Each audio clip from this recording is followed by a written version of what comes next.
Góðan daginn og velkomin á dag götulýsingar. Eru þið sennilega á námskeiði í hinum einn? Ekki allir. Það var bara áhuginn meiri á kaffikönnu heldur en að vera hérna með okkur. Já, ég held að það sé það þannig sko. Já, þannig að næst þegar nemendur fara kvart yfir kaffinu þá hundsa ég það.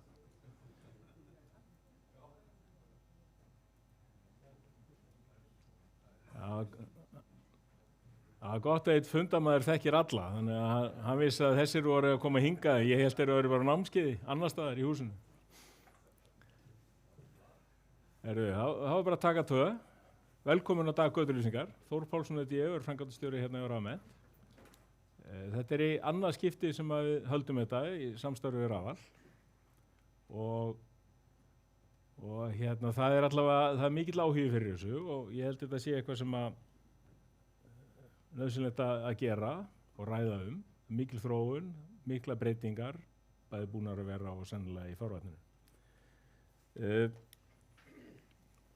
Við erum með nokkra á mælendaskrá og dagskráin er þessi. Ásta Loga hjá Lotu, hún byrjar, Viðar frá Reykjavíkurborg kemur svo eftir og Marcia frá Fastnet með þriðja fyrirlesturinn. Svo fáum við okkur kaffi í einhvern stuttan stund og svo koma tveir fyrirlestrar og svo fáum við pallborð í endurinn. Þetta er svona uppsetning dagsins. Við reynum að halda tíma þannig að við getum verið búinir hérna svona upp á 3. Nefnum þetta fara allt saman í hávaloftið. En við vitum ekkert það. Ég ætla að bjóða Ástu að koma og byrja og sjáum hvernig það lítur út. Það er þessi kynning.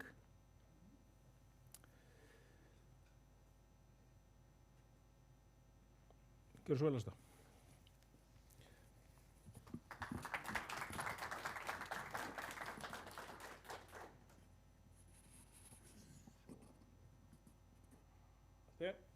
Ok, herðu við allt farið? Herðu, ég bara takk fyrir að bjóða mér að koma og takk fyrir að gefa ykkur tíma til að koma og hlusta. Ég fékk þetta skemmtilega verkefni að fá 15 mínútur til að tala um götulýsingu, bara hvað sem er og þannig að ég ákvað bara svona að spá bara, ok, hvað ef ég ætla þessum 15 mínútum og þessi eyru sem ég fæ að láni í þessar 15 mínútur, bara hvað langar maður að skilja eftir. Og þegar við erum að tala um götulýsingu þá er auðvitað bara öryggi, það er náttúrulega bara alltaf fyrst og fremst, þannig að við þurfum ekkert eins og að ræða það. En svo er náttúrulega upplifun og heilsa er ekkert síður mikilvæg. Þannig að ég fékk þá hugmynd að bjóða ykkur aðeins í smá göngutúr með mér. En þið þurfið ekki að standa upp til að fara inn á göngutúr af því ég er bara eiginlega búin að koma með göngutúrin til ykkar.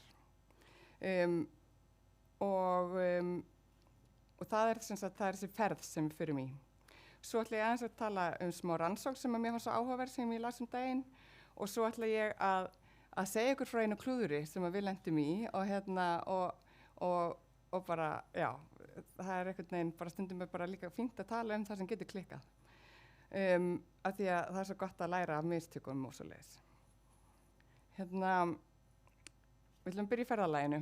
Ég er að koma heim að dansi sem ég fer í niðri bæ og ég er að labba heim til mín á Tómasarhagann. Þannig að þið fáið að fara með mér í þetta ferðalag fram hjá Reykjavíkurtjörn, gegnum Trjágöngun hjá Háskólanum og svo yfir Suðurgötuna og inn Fálkagötu og Tómasarhaga.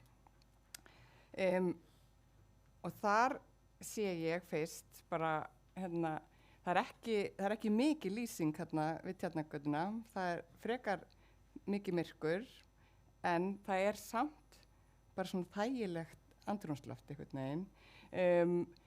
Ég persónulega fíla þessa lampa betur af því mér finnst vera minni glý að þeim þegar við erum með glerinn fyrir. Ég upplifi með 44 ára gömlu augunum mínum, þá upplifi ég meiri glíu af þeim sem eru ekki með glerið utan á. En í þessu tilfelli kemur ekki að sök af því að stólparnir eru rosalega háir þarna á þessum stað. Þannig að þetta er ekki truflandi fyrir mig. Þannig að þarna finnst mér bara þægilegt að ganga. Það er tiltölulega jöfn dreifing á ljósinu og ég mæti alls konar fólki og mér líður bara vel. Ég er örugg, þetta er bara fín upplifun og þetta er mjög gott fyrir heilsuna mína að rölta heim eftir dans. Og svo sé ég smá ljósmengun þegar ég er að rölta þarna. Ég hugsa greiði fólki sem býr í þessari íbúð. Þarna erum við með bara stólpan alveg upp við gluggann og að sjálfsögur þau búin að draga fyrir þegar íbúðinni fyrir neðan geta verið með dreigi frá. Og þarna væri þá hægt bara að fara að skúra á miðnætti eða hvernig sem það er, ef manni hendar það. En þetta er eitthvað sem við lendum svolítið í borgarumhverfinni, að þá er erfitt að vera að vinna með svona staðsetningar og staurum. Og svo labba ég aðeins lengra, ég labba yfir götuna og ég labba inn í í trjágöngin í háskólanum.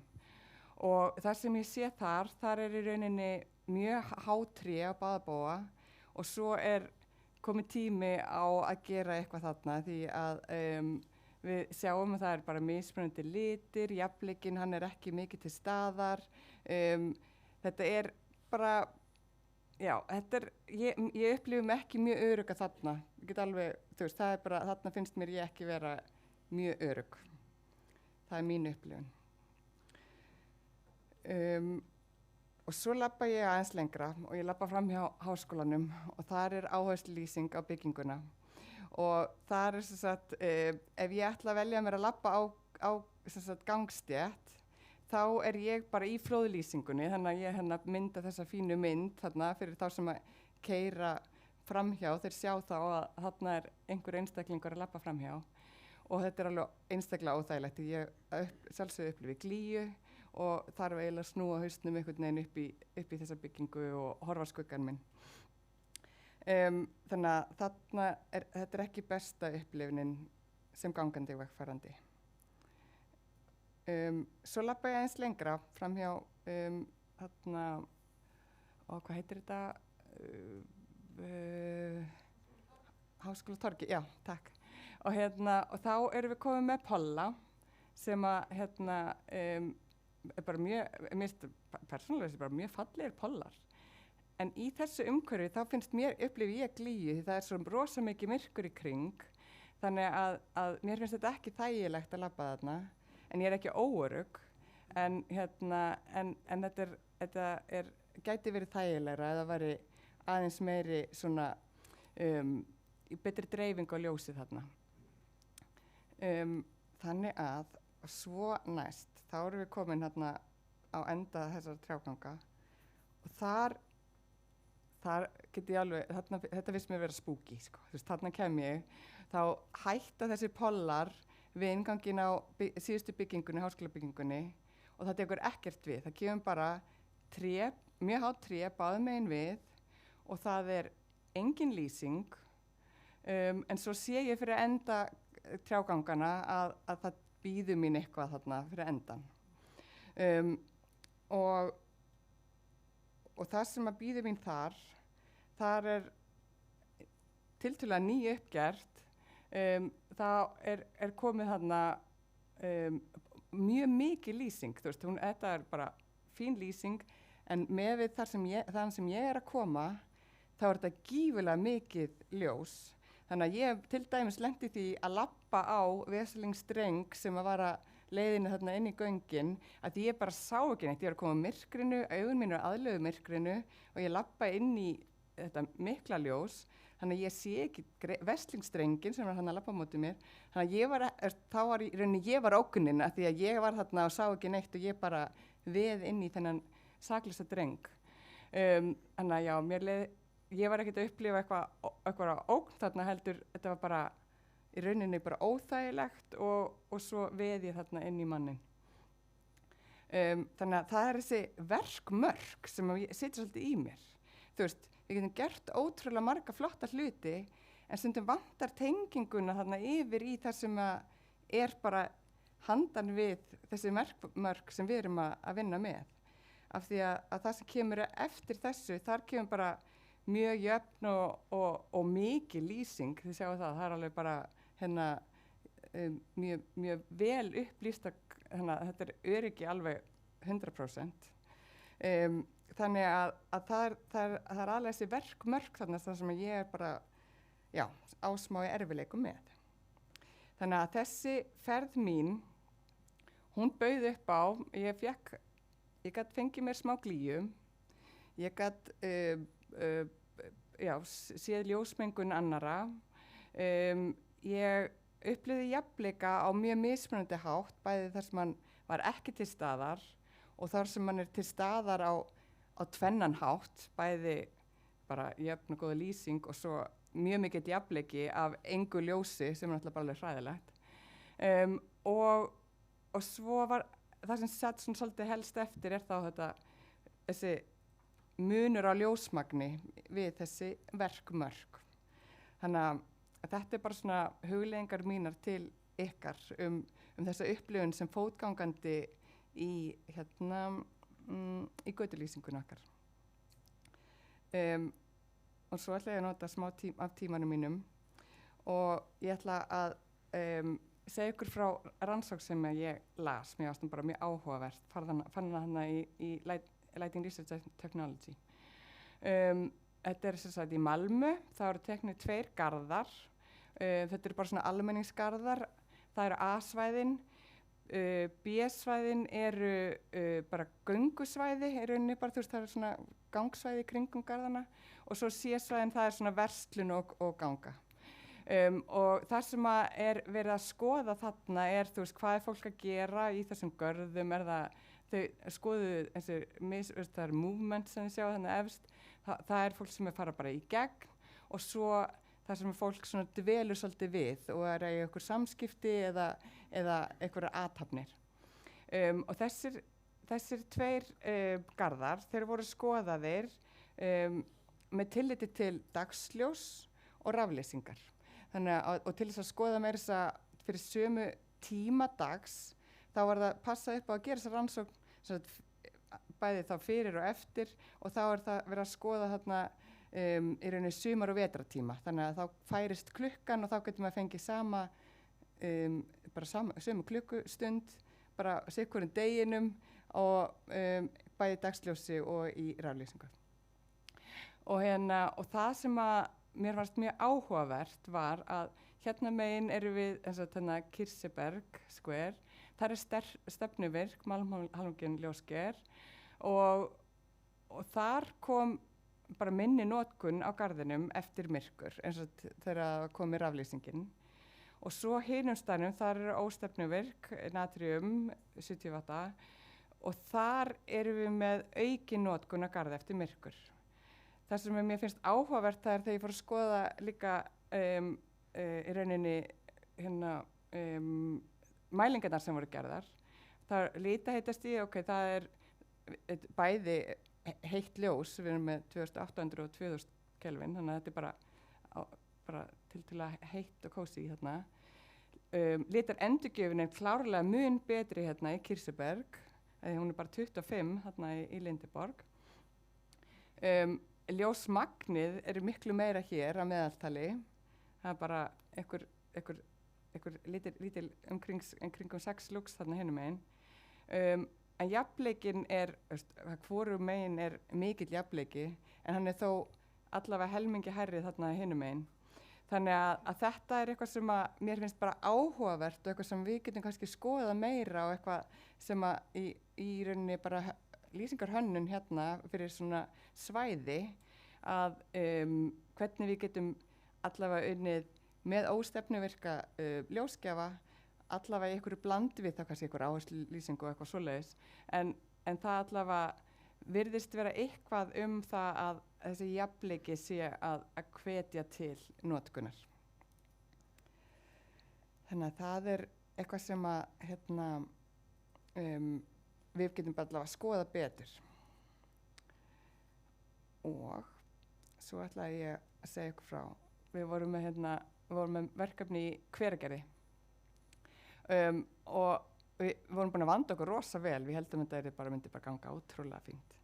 Svo allt í einu fáum við fréttir af því að það er komið í hverfisgrúppu í Hveragerði, það er komið svona fólk að kvarta undan götulýsingunni, nýju götulýsingunni. Og ein konan, hún var hætt að sofa nóttinu og fann að skúra. og þá fórum við eitthvað að skoða þetta. Þá sem sagt gerðist það að í rauninni linsan snýr bara vitlaust, eða ljósmaskinan, hún átti í staðinn fyrir að beina ljósunum til hliða, þá bara beinir henni fram og aftur, þannig að þetta var bara inn í garða og inn í glugga hjá fólki.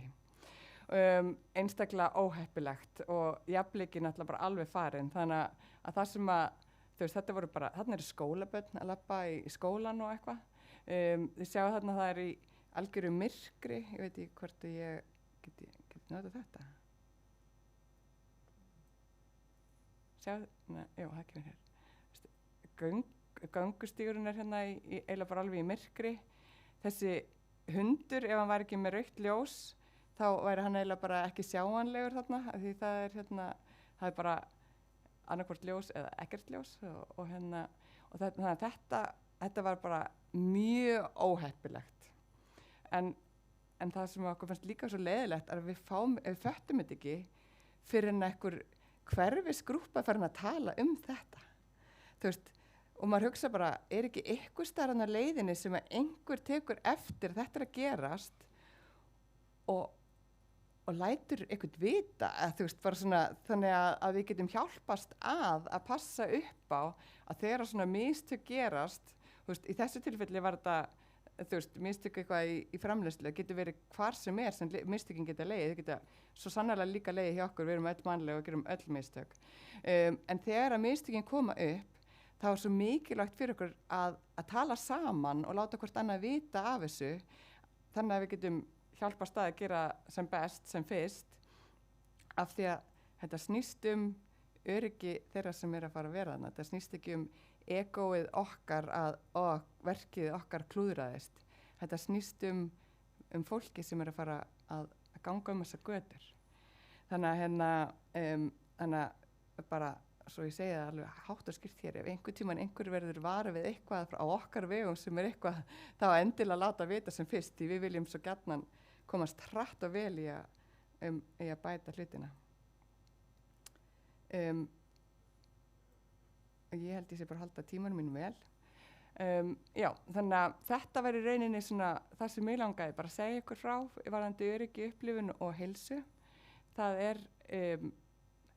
að mörgu að huga í þessu ferðalagi þegar við erum að skoða lýsingarhönnunina og ef maður tekur sér ekki bara út, ég festist í því þegar ég er að skoða eitthvað svona verk, ég festist í að skoða eitthvað staðla og hvort við uppfyllum eitthvað kröfur og eitthvað svona, en það er svo gífurlega mikilvægt að setja sig í fótspor notandans sem er að fara að ferðast þarna og upplifa þetta, bara til þess að þeirra vegferð verði ánægjuleg og örugg og þau noti svæðin sem mest, bara heilsunar vegna. Þannig að og svo langar mig að við stöndum saman í að gera vel. Ég skal líka leggja á mig ef ég sé eitthvað klúður, skal ég reyna að hafa upp á því þeim sem á eitthvað hlutamáli og við getum staðið saman í að redda málunum. Þannig að þetta voru orðin mín í dag. Takk fyrir mig.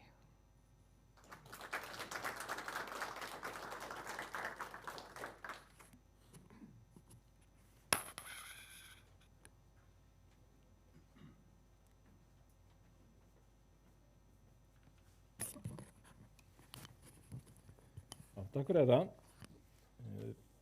Næstur er Viðar Einarsson og hann er frá Reykjavíkurborg og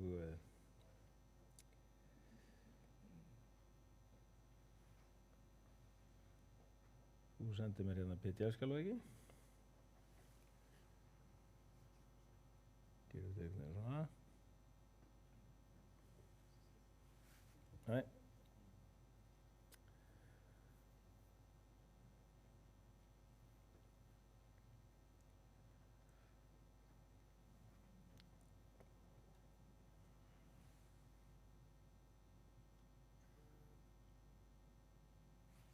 Svona. Gjörðu svo vel.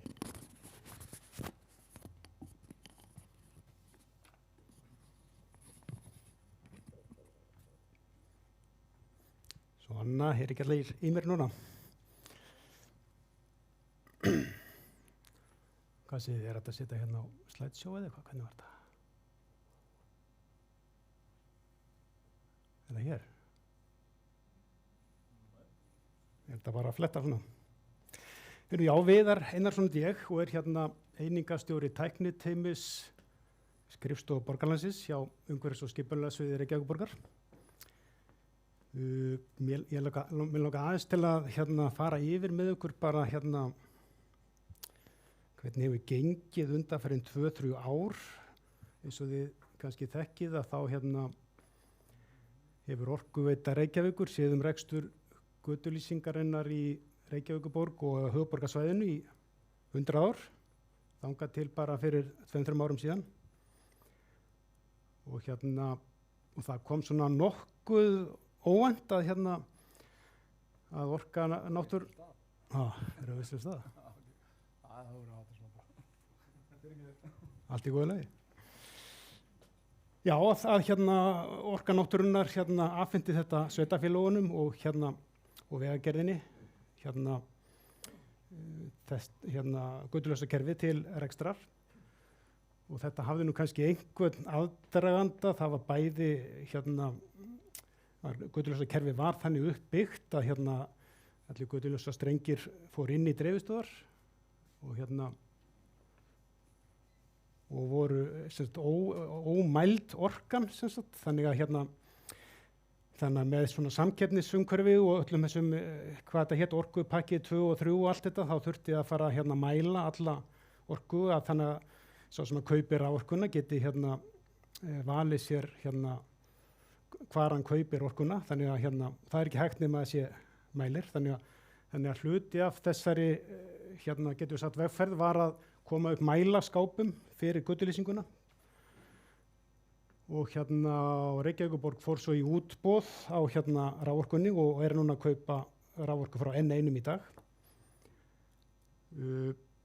Samhliða þessu þá var Orkuveitan Veitur búin að gefa út að stýribúnaður götuljósanna er orðið úr sér genginn og þurfti að fara að huga að endurnýjun og þá er mjög gott að hafa það í sér skáp fyrir utan þannig að svona getum við sagt eitt af þessum verkefnum sem gerðist núna sem sagt fyrir 2-3 árum var að koma upp heimtugaskápum fyrir götulýsinguna og með mæli til að undibúa rauninni að geta svona snjallvætt götuljósakerfið. En aðeins kannski áður en ég held áfram í götuljósunum þá ætla ég að segja aðeins bara frá hvað tækniteymi skrifstofu Borgarlandsins gerir. Þetta var teymi sem var eiginlega búið til götuljósunum með svolítið bætt inn í flokk sem var fyrir hjá borginni sem var umferðarljósa deildin, þannig að við sjáum í dag rekstur umferðarljósanna á höfuðborgarsvæðinu og alla gatna og stígalýsingu og hitakerfi sjáum við líka allar snjóbræðslur og upphitaðar götur og stíga sem er slatti af jólaskraut, alls konar svona skynjaraverkefni, það er verið að telja hjólandi og gangandi og svo er alltaf að verða meiri og meiri ásókn í að vera með alls konar viðburði hingað og þangað sem betur þá er verið að gera upp torg og götur og menn vilja alltaf geta komið með einhvern matarvagn og stungið í samband þannig að það er alltaf að vera meira og meira það og þannig að við svona höfum líka sjáum að halda utan það þannig að við erum með bílanavakt allan sólarhringinn, bæði í umferðarljósum og götuljósunum. Aðeins bara umferðarljósin að Þau eru búin að vera síðan 1949 eru búin að vera hérna umferðarljós í Reykjavík og það er svona 2/3 af þeim eru hérna tengd við svona miðlæga stýritölvu. Elsti búnaðurinn ennþá frá 1971, þannig að hann er ekki, þá var ekki búið að finna upp internetið. Þannig að það er svona örlítið í landi eftir að hérna ná að snjallvæða umferðarljósin. Hitakerfin í borginni, það er hérna sérstaklega áður fyrr, þá var verið að reyna að nýta frávatn, hvað maður segir, vatn sem að afgangsvatn frá húsum til að hita upp götur og stíga, en síðan hefur þetta orðið svona pínu, ekki beint vandamál, en það þarf að hugsa betur út í þetta því að nú er bara miklu betri nýtni á heita vatninu, þannig að þetta er eiginlega hálf kalt sem að kemur frá húsunum í dag, þannig að það er svona aukinn kostnaður við þessi hitakerfi því að það var bara að kaupa vatn sem að var að nýta kannski afgangsvatn áður. Við erum með hérna svona drykkjarfonta á 30 stöðum í borginni og svona vaðlaugar, það er svona, höldum aðeins utanum. Aðeins bara sýningu röstut, við fórum í tilraunaverkefni fyrir 2 árum að setja hérna skynjara í 250 ruslatunnur til að fylgjast með hérna tunnurnar láta okkur vita þær eru orðnar fullar, þannig að hérna aðeins að reyna að ná fram smá hagraði í því að vera ekki alltaf að rúnda sko fram í hver einstu tunnu og kíkja honni hvort það þurfa að tæma. Og þetta er bara gefist vel og erum að þróa þetta áfram. Og hérna þá komum við hérna götuljósa kerfinu og hérna aðeins að því að var nú sína myndir hérna á ruslastömpunum, þá var náttúrulega dreymur okkur að fljótlega þá verður götuljósa kerfið orðið þannig að hver einasti stöður láta okkur vita ef hann bilar og þurfum ekki að vera rúnt allar götur til að horfa upp í hérna loftið. En hérna konan spyr mér stundum að því þegar við förum út að rúnta svona kvöldin hvort við séum að fara í ljósastöra bíltúr, það er nú yfirleitt rétt hjá henni. En það er eins og ég segi, 2023 eða 22-23 þá hérna var hætti Orkuveitan í rauninni að sinna viðhaldi á og færði þetta yfir til sveitarfélagana og hérna fyrsti ljósastaurinn fór upp átti afmæli í fyrradag, 2. september, þegar fyrsta olíuluktin var sett upp í hérna miðborginni. Þá er það bara aðeins sko, hvað er götulýsing? Það var hérna, það var eiginlega mjög fín yfirferð hérna göngutúrin sem við vorum í hérna áðan með hérna Ástu. Þetta getur verið alls konar, þetta eru stígar og götur og við viljum hafa öryggi alls þar sem við erum. Við fáum reyndar mikið af kvörtunum einmitt hérna, eða ekki mikið en það er alveg jafn mikið kvartanir það sem er of mikið lýsing og svona glýja sem að lýsa inn til fólks eins og að það sé hérna of lítil lýsing. Og það eru inn í þennan flokk eru undirgöng og göngubrýr og eins og segja áherslusvæði og hérna skólalóðir og hérna og það er svona alltaf verið að vinna í þessu svona hægt og rólega að hérna að rauninni að bæta lýsingu og hérna í Reykjavík eru 33.000 lampar, 28.000 cirka í eigu Reykjavíkurborgar, svo er Vegagerðin og ýmsir aðilar sem að eiga lampa líka. Við erum búin að LED-væða eiginlega 2/3 af borginni og hefur gengið bara nokkuð vel undanfarin ár þangað til núna þetta árið. Þá var hérna smá niðurskurður og ákveðið að setja á hold hérna svona í að LED-væða hverfi. Þetta verið tekið svona hvert hverfi hérna tekið fyrir sig og byrjaði í Fossvogsdalnum og svo er búið að LED-væða í Breiðholtinu og Grafavoginn og það sem er eiginlega vest í dag er eiginlega Árbærinn, það er svona gömlu kvikasilfursperurnar. Og það eru, já, ég ætlaði einmitt að ekki bara ljósin, heldur það er einn af þessum áskorunum sem að við höfum svona verið að takast á við eftir þetta komið yfir til borgarinnar og til sveitarfélagana. Við erum nú í góðu samtali, sko, sveitarfélögin og Vegagerðin og aðrir það er eitt af því til dæmis að hafa sko kortagrunna og allar upplýsingar gagnagrunna í hérna lægi og þar hefði kannski mátt standa kannski betur að fara svona hægar af stað og reyna þannig að það yrði svona meiri samfella en það svona því miður þá eru núna komnar svona svolítið gloppur og eyður í rauninni gagnagrunnana en við erum svona að ná í skottið á sjálfum okkur með þessi mál og eins og allavega var að því að ég var áður starfsmaður hjá Veitum og þá var það svolítið reynt að vísa jarðvinnuverktökum og gröfumönnum á að kíkja alltaf inn á landupplýsingakerfið, sjá áður fara að grafa en þá þurfa upplýsingarna líka að vera í lægi og þannig að þetta er svona eitt af því sem að við erum bæði með lagnir og að það sé uppfært það sem verið að breyta og bæta við. Hér er svona, sýn ykkur bara svona ganni inn á Lugur, ég veit ekki hvort að menn hafa kíkt inn á þetta lugur.or.is og þá getur maður skoða götuljósa kort og þetta er svona, já, eitt af því sem að við sem sagt gerum þegar við erum að fara á einhvern staur, þá finnum við stauranúmerið og reynum að rekja okkur niður hvert hann tengdur. Þetta er bara eins og rauninni lagnatekningar íbúðarhús. Þá er það Lugrið eiginlega okkar tekningar. Þetta er örlítið mismunandi, ég vil bara svona sýna ykkur munin í Lugur og svo í borgarvefsjóni, það er aðeins annað útlit og þetta er sami svona landupplýsingagrunnurinn og þeir skiptast á gögnum, borgin og Orkuveitan. En það er eins og ég segi, það er svona okkar megin hjá borginni, þá höfum við kannski ekki alveg verið að nú duglega að taka við boltanum og uppfæra það sem er verið að breyta. En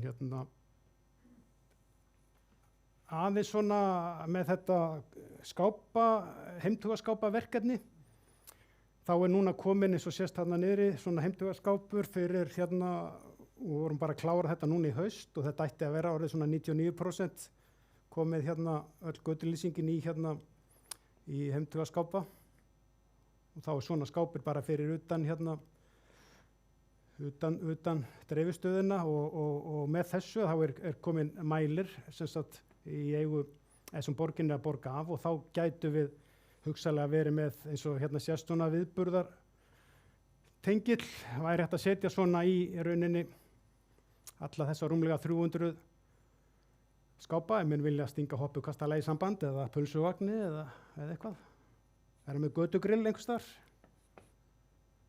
Þannig að þetta býður upp á svona ýmsa möguleika líka að borgin sé komin með eiginlega sitt, getur við sagt, veitukerfi og skápurinn lítur inn svona út. Hér er svona þessi gamli stýriliði sem að götuljósin eru kveikt og slökkt með í dag og þarna er pláss fyrir henni annan stýribúnað. Svona þegar það kemur, ég held að það verði veitur lofa ekki að geta ekki lofað lengur en út held ég árið 2026. Við höfum svona 2 ár til þess að koma nýju stýrikerfi á laggirnar og sveitarfélögin komin mislangt með það. Ég held að Hafnarfjörður séu komin einna lengst. Við höfum verið að gera alls konar tilraunir frá ýmsum aðilum, verið að kaupa frá nokkrum aðilum og prófa að setja í einn og einn skáp og Vegagerðin nú líka byrjaði að setja í sína skápa. Eitt af þessum áskorunum eftir að veitur svolítið hættu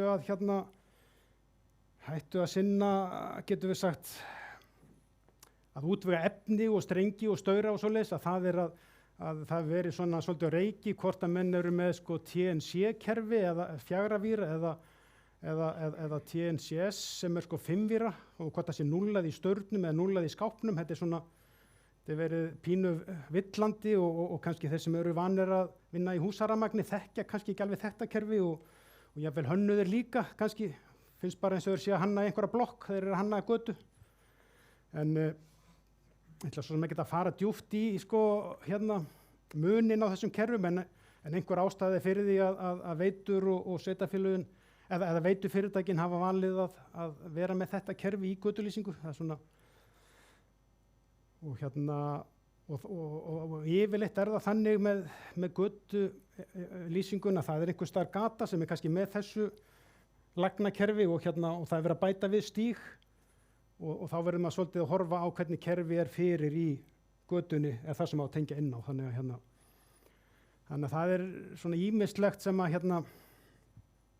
sem þarf að hafa í huga þegar verið að hanna og betrumbæta kerfið. Og það eru kröfur að setja tengibox í alla ljósastöra og það einn af þessum stóru áskorunum sem við verðum að glíma við. Það bæði að fá bara tengibox sem að passa í störana og svo að fá staura það sem að passar tengibox inn í. Þannig að þetta svona og þarna byrjar þetta einhver staðar á skrifborði hjá einhverjum hönnuðum og þetta eitt af því sem við höfum verið svolítið að reyna að kalla eftir að menn svona hugsi alveg til enda hvað menn ætli hvað menn að hanna og hvernig svona loka afurðinni verður. Og já, þannig að það var varbúnaður í staurum, þetta sem við köllum gúrú. Þannig bara að kalla gúrú held ég að því að framleiðandinn heitir gúrú held ég, en þetta bara gengur undir því nafni. En þetta rauninni svona það sem hefur verið sett í gamla staura. Af því að hér ég nú ekki með mynd af eldgömlum staur, en elstu staurarnir eru bara með pínu lítilli tengilúgu. Maður kemur bara, það alveg ómögulegt að koma tengibóks inn í, en þá hefur verið settur svona varbúnaður fyrir lampan, rauninni svona sem getur við sagt svona neyðar eða bara til þess að verja rauninni búnaðinn og svo hetta rauninni yfir. Það var stundu gett grínað í á síðustöld, þá byrjuðu menn á að setja svona hálfgerð landabrúsa yfir tengingarnar og svo var það uppfært í kókflöskur. Þannig að þetta svona verið þróast og svo eru 1000 volta hettur sem eru svona notaðir í dag. Þannig að það er ýmislegt svona sem að þarf að ýmsar áskorunir í því. Aðeins svo að því ég nefndi að stýrikerfi, það er svona það sem er svona svolítið hausverkurinn í dag. Þá allavega í Reykjavík þá var tekin svo ákvörðun strax í upphafi sem að held ég að verið alveg skynsamlegt að kaupa alla LED-lampa með svokölluðum Saga tengli. Þá er þetta að setja alls konar svona stýribúnað á lampana og þá er það að vera með alls konar hægt að stýra lampanum og auka og minnka birtuna og jafnvel hægt að setja alls konar skynjara á, jafnvel mengunarmæli ef út í það fer sem sendir einhver gögn. Nú veit ég ekkert hvort að það verði endilega niðurstaðan að þetta verið sett á alla lampa í Reykjavík en allavega er möguleikinn fyrir hendi og ég hugsa kannski ef maður fer að spá í það eins og hvað sem það er Sæbrautin eða Miklabrautin að þá kannski þarf maður ekkert endilega að stýra hverjum lampa. Það er kannski, og svoleiðis stöðum yrði kannski sett einhver skápastýring. En klárlega í einhverjum görðum og göngustígum og svona einhverjum sérstökum svæðum þá er mjög sniðugt að geta stýrt hverjum lampa eða allavega einhverjum grúpu af lömpum. Og það verið svona ýmis tilraunaverkefni í gangi þar sem hafa verið settur upp hreyfiskynjarar og þá dimmast er lýsingin kannski bara í 50% þangað til einhver hreyfingar og þá fer það upp í 100% og er þannig kannski 10 mínútur. Þannig að við höfum svona verið að nýta undanfarin ár í alls konar svona tilraunir sem er bara mjög gott. Eitt af því til dæmis alls konar skápatilraunarverkefni. Hér sjáum við bara, ég tók nú bara sem ég fann í tölvunni hjá mér myndir úr einhverjum skápum það sem að vera að prófa. Þetta held ég frá Flassnet, þetta Tegis eða Lacroix var svo eitt skápur sem var prófaður. C2 Smart, það er eitt kerfið. Og svona ýmislegt sem við prófað og meir en þetta sem hefur verið prófað, það hefur verið svona ýmis svona tilraunaverkefni í gangi. Það sem var eiginlega skemmtilegast fannst mér var eiginlega í Fossvoginum. Þar hérna fórum við að setja upp teljara. Það var í rauninni stýring frá þessi græna hérna, C2 Smart. Þar prófuðum við að setja til dæmis við leiksvæði, setja hnapp við hérna svona borð og hérna róluvöll. Þannig að ef einhver kom með krakkana að leika þá var þetta að kveikja aukaljós þar. Þar eru hérna skynjarar tengdir við þetta götuljósakerfi sem að hérna, eða stýrikerfi sem að telja hérna hjólandi og gangandi í hérna Fossvogsdalnum. Þannig að það er svona MR hérna, þannig að þetta svona býður upp á ýmsa möguleika, alls konar svona búnaður.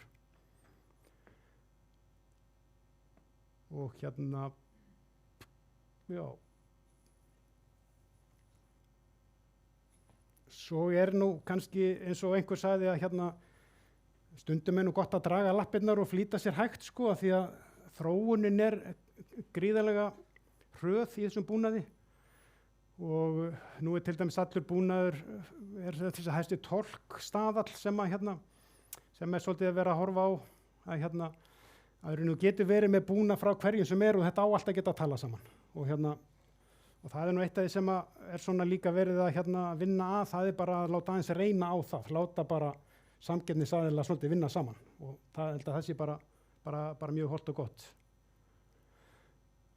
Þannig að það er mjög gott að sé þó einhver svona stað, allar sé ekki allir, að maður sé ekki bara bundin einhverjum einum alltaf. Það er svona.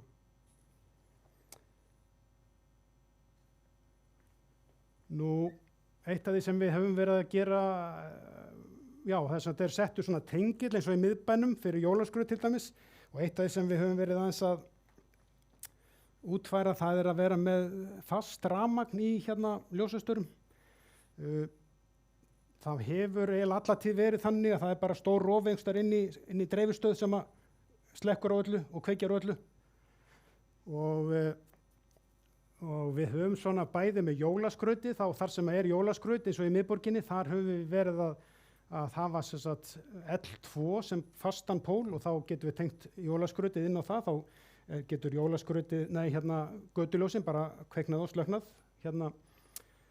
eftir birtustígi en alltaf kveikt á jólaskrautinu. Þessi fasti póll í ljósastörum hefur verið notaður í annan búnað. Það var fyrir 2-3 árum þá ákvað borgin að setja upp svona hoppubelgi á hverja 13 eða 15 staði borgina og þar var kostnaðaráætlun heimtugarnar bara fyrir þessa belgi voru held ég 25 eða 30 milljónir en þetta er sko lítill hárblásari sem að tekur held ég 280 watt þannig að okkur fannst eiginlega kjörið að setja þetta bara inn í næsta ljósastur og þetta er svo sem eins og bara notkunnin eins og tveir lampar þannig að þannig að ég meina aðeins svona hugsa bara út fyrir bóksið, þá ýmislegt hægt en og það var ansi skemmtilegt að ná að lesa það og þetta hefur verið líka, og þar sér maður líka tækifæri í að setja alls konar mælibúna þegar þú ert komin með fastan pól í ljósastöra. Og en ég held að gera sér allir grein fyrir því að við erum ekki að fara að hlaða bílan okkar í næsta ljósastur. Sumir halda það að það sé hægt að kannski útfæra það þannig en ég held við þurfum svolítið að bara það verði seint eða aldrei. Ég langar aðeins bara að sýna ykkur að ganni líka með svona, það er þessi hugbúnaður eins og ég sagði, þessi gagnagrunnar sem eru svo mikilvægir fyrir okkur að halda upplýsingunum up to date og vita hvað erum að gera. Hér er svona dæmi bara tvenns konar útfærslu, annars vegar frá mapp.is eins og í Kópavogi og Garðabæ, hér að nota það svolítið, við erum að nota ArcGIS landupplýsingakerfi og þá erum við búin að eins og hér er verkefni í gangi sem verður að skipta yfir í LED-lampa og þá er vola þægilegt fyrir verktakann að það eru einhver gerð af lömpum sem við erum bara búin að segja séu bláir og bara fara upp í hillu og sækja bláan lampa og geta svo merkt við í appinu og þannig uppfærist gagnagrunnurinn jafnóðum. Þannig að Þetta svona bara, og þá þetta að sjá jafnvel á mælaborði eða já, hvernig gengur með uppsetninguna. Vorum við í Grafarvoginum að skipta LED-lampa þegar þetta skjáskot var tekið. Það eins og ég sagði áðan, það búið að setja upp svona cirka 70-75% af borginni í LED og svolítið leiðilegt að hafa ekki náð að auka mikið við þetta árið. Eins og ég segi, það var en af því að það eins og sérstaklega eins og með kvikashelfisperurnar eins og við vitum að það einhvern veginn bara að dofna og fólk einhvern veginn bara einhvern veginn fattar það ekki að það kveiknar á ljósstjörnum, hann bara lýsir ekki neitt. En það verður vonandi spýtt í lófana á næsta ári. Aðeins bara sýningur með hvernig við notum lauggrið líka. Erum við búin að merkja inn hvar við erum með jólaskraut og þetta þægilegt bara fyrir þá sem eru að setja upp jólaskrautið. Það eru einhverjir kransar á ákveðnum stöðum og seríur í trjám á öðrum stöðum og þannig að svona hægt að nota í rauninni landupplýsingakerfið. Já, það bara rauninni okkar teknikasett, það bara svolítið þannig. Fleira var það nú ekki að sinni en mér langar kannski bara að segja eins og Ásta sagði áðan, við þurfum svolítið bara að standa saman að benda á svona það sem betur má fara og þegar götu og stígalýsing annars vegar þá byrjar það á teikniborðinu hjá einhverjum og svo þegar uppsetningu lokið þá mjög gott að rýna það hvernig til tókst alveg frá hönnun og til uppsetningar og já, takk fyrir mig.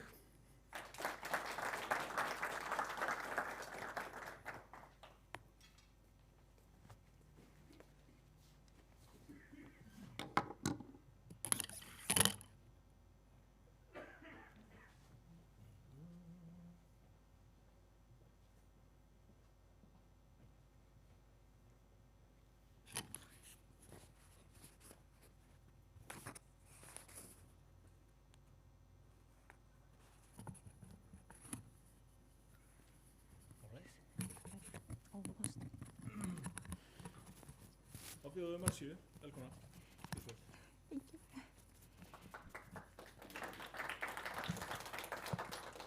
Okay, we have a little bit of trouble here with the microphone, but anyways. So, góðan daginn, good morning. Velkomin í dag úr Gjörlingsingar. The rest is going to be in English, I'm sorry about that.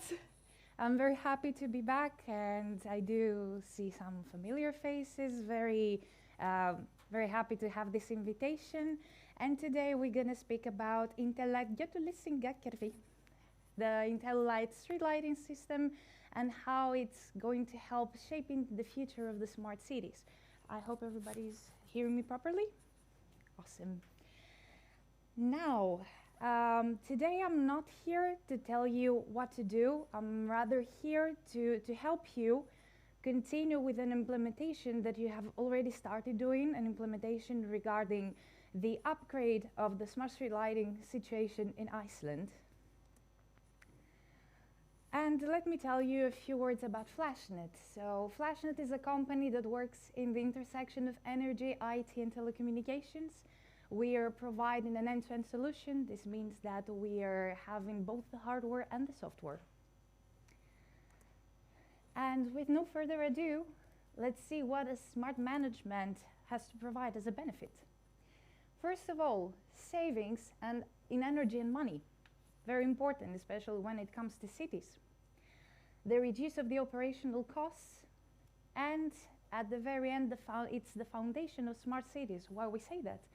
We say this because light is energy, and if somebody can manage the energy, then they can manage everything around it and everything that is dependent on it. It's a city-centric smart street lighting system, and we can see it already from the cities that chose to have our solution. These are some of the biggest projects and the most recent ones, and their size speaks for itself. However, we can see some interesting numbers.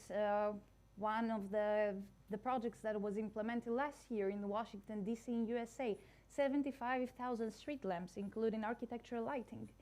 The Brussels project, 85,000 street lamps, 3 different providers, and a separate provider for the software. We'll see also the details of how those have been connected to each other.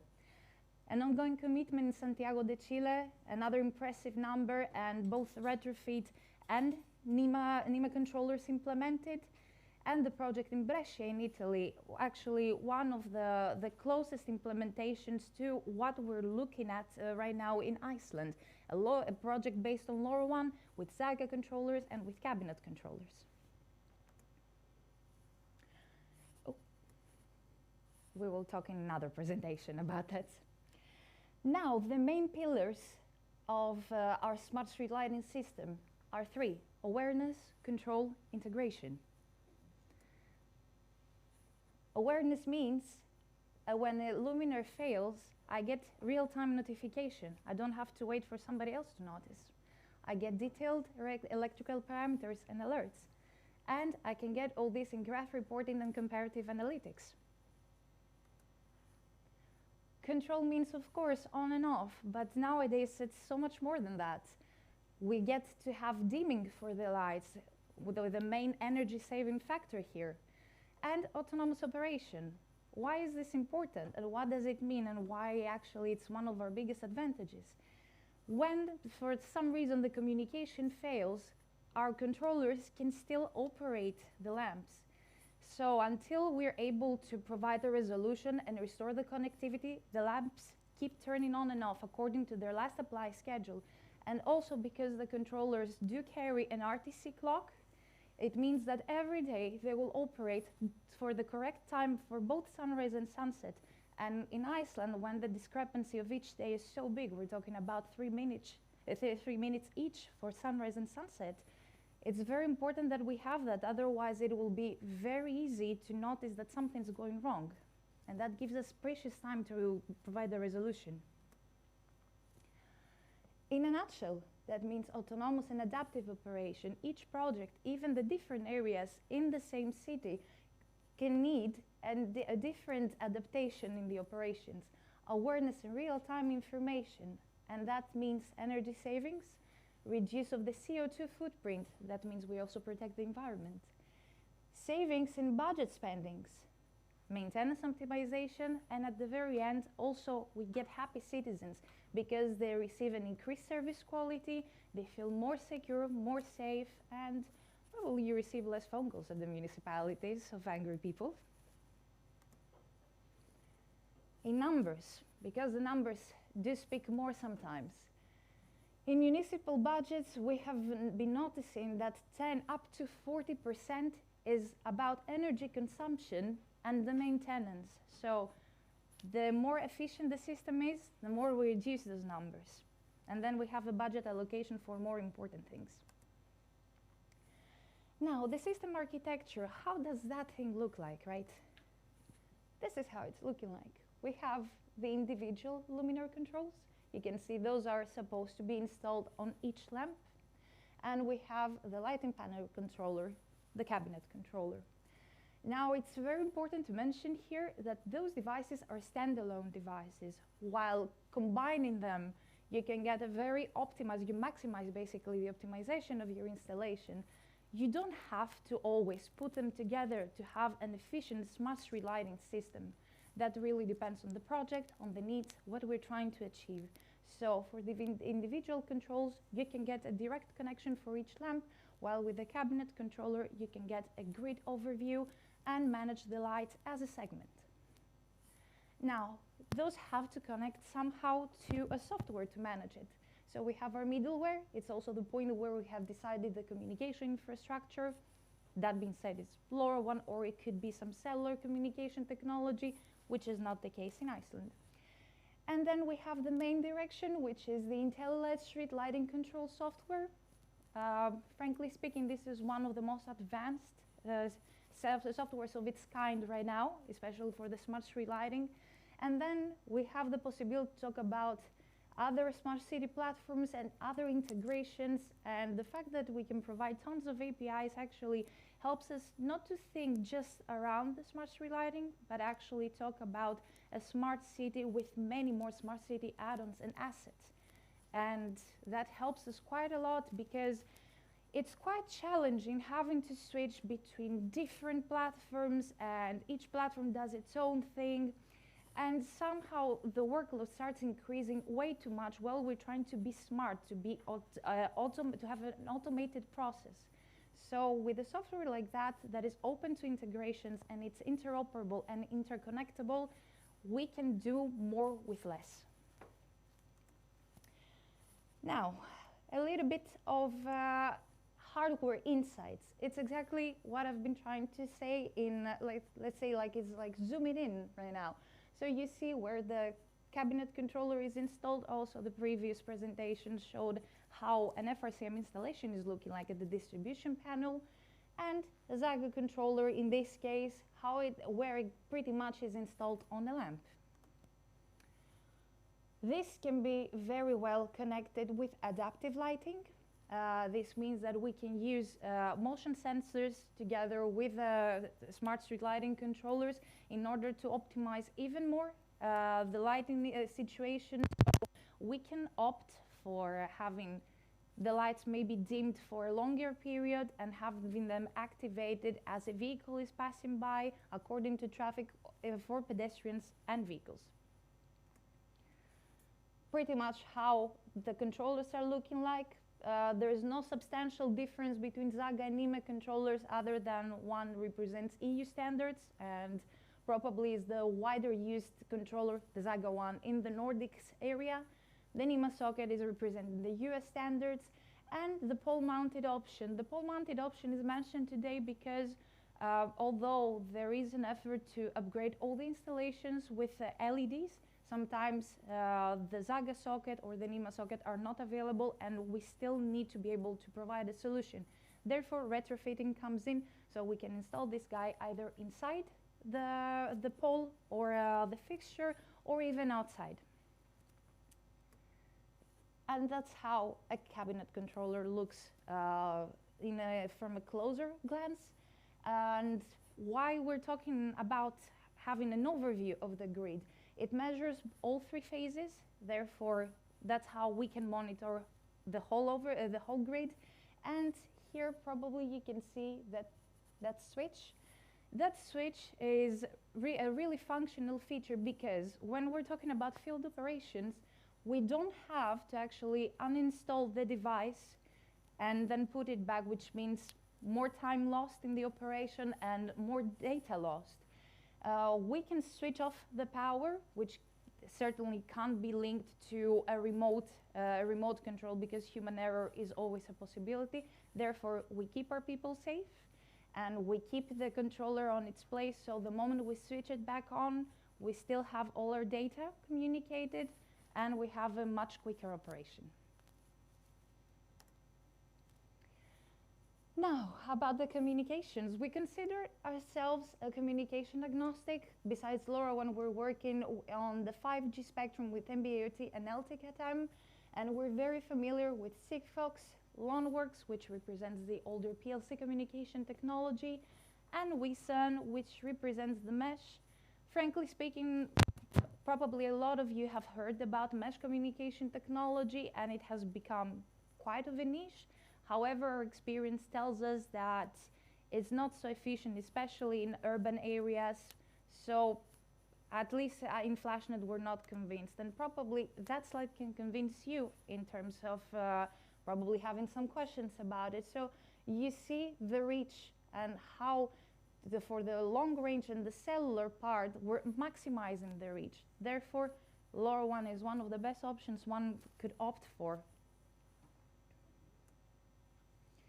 Now, the software part, one of the most important parts, because a lot of softwares are promising a lot of things, but at the end of the day, that doesn't always happen. And with our software, you can get so much. You can get, first of all, a very friendly user platform. This means that even somebody without necessarily great experience, I can tell you from my own example, I'm not a software engineer or anything close to that, and yet it's a system that I can very easily demonstrate, I can easily manage if needed. Of course, some of its aspects require a higher technical education and knowledge.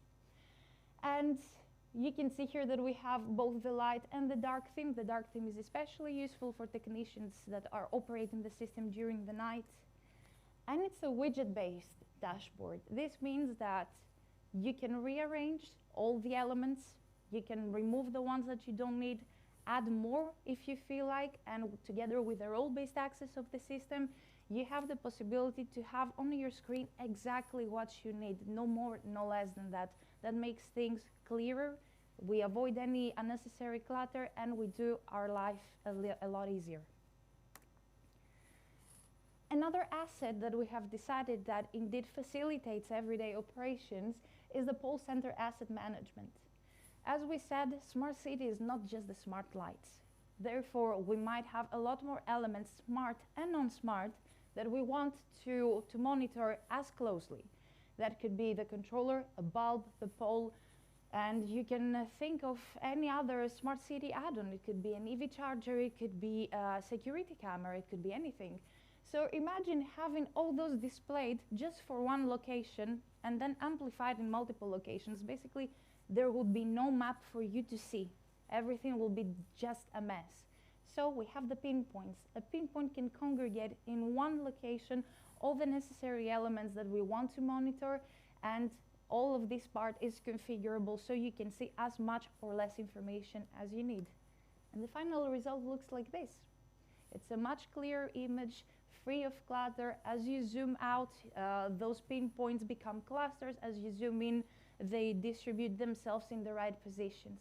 And you can segment them in different areas depending on how you have split those pinpoints around your project. You can, and especially for greater areas with a lot more pinpoints than that, you can use the advanced filter and search options so you can find in no time whatever you need. Probably one of the most important aspects of these operations is the scheduling, the program that we're gonna choose to operate our lights. You can see that we have the interval between sunset and sunrise, and the little dots represent the dimming profile. Now, the dimming profile can be split even up to each minute. And we also have the possibility to create an offset mode so the lights can turn on gradually and cover the dusk period and turn off gradually for the dawn period. And probably you have noticed already a percentage over there, and this percentage actually means the estimations of what we're gaining when we're implementing a dimming profile. So for every little dot that you're moving there, you're gaining some amount of in terms of energy consumption. One of the latest additions to our software is the rules engine. You already know, and we have already mentioned that each project is unique, each area is unique, and therefore, although we can think of plenty of scenarios, probably we cannot think about all of them. And this is where you come in the picture to define your custom rules, to create automatic notifications and messages, automatic system actions, and you will see that anyone that has used our system for the first couple of months, they're working a lot with it, they're getting familiar with it, but exactly through those tools, and instead of having to call and say, hey FlashNet, can you do this for me? And having this continuous back and forth that is at least time consuming. You create the system as you wish to have it, and then gradually you forget about it, unless of course there's an issue popping up. And last but not least, you can create automatic ticketing and work orders, at least to this slide. And the ticket orders are as important as anything else, because you can see exactly what issues have popped, the severity of them, when they occurred, who reported that, and most importantly, who is assigned to resolve them. Therefore, and all these elements are also configurable. You can even change the colors of those notifications if you wish to. And together with the mobile application, you hit two birds with one stone, because with the mobile application, especially the technicians that are operating on field can get pictures, can use diagrams that they can automatically include in a ticket that they're opening on the spot, and it's simultaneously opening to the base station for the person that is monitoring remotely. And at the same time, especially when we're installing new devices, we can scan them and enroll them immediately. And the controllers are not really walking anywhere, so the moment you get the coordinates, they're staying there, and you have everything. You're hitting two birds with one stone, or even more. All of these lead to our vision, which is interoperability. One of the biggest challenges out there, although it's already 2024 and we have so many smart systems, is the fact that we still experience vendor locking. And yes, definitely, if you ask us, we would love everything to be FlashNet, but that's not really a realistic approach. There are so many systems, and we're focused on the smart street lights, so how could we facilitate you in acquiring even more? First things first, open standards, the TOC 2 certification. Imagine a bottle opener, a beer opener. Now, if you have a beer opener, you can be in Iceland, you can be in Argentina, you can be in Indonesia, literally anywhere, and you can still pop that beer open. It's exactly the same thing on a vertical level. So if we have a TOC certified system, then we can mount any devices with minimum integration time and cost, or none, and we can have them up and running so fast. And that not only facilitates the integration process, but also protects the durability of the project and the longevity, because if for some reason any of the companies that are providing those devices disappear from the world tomorrow, then you can just choose another TOC certified device and you can move on with your life and the project. So, because this device is not something that you change every 6 months or every year. So it's so important to have the things up and running constantly, and also without the citizens noticing that something's actually wrong. So everything is at your hands. And integration initiates synergies, and there you can see probably a few names that you can recognize. And it's so important to be integrated with companies such TOC, Usify, Actility, Cisco, companies that are ever present in many IoT projects, processes. So we need to be integrated, we need to be well connected so we can provide integral solutions.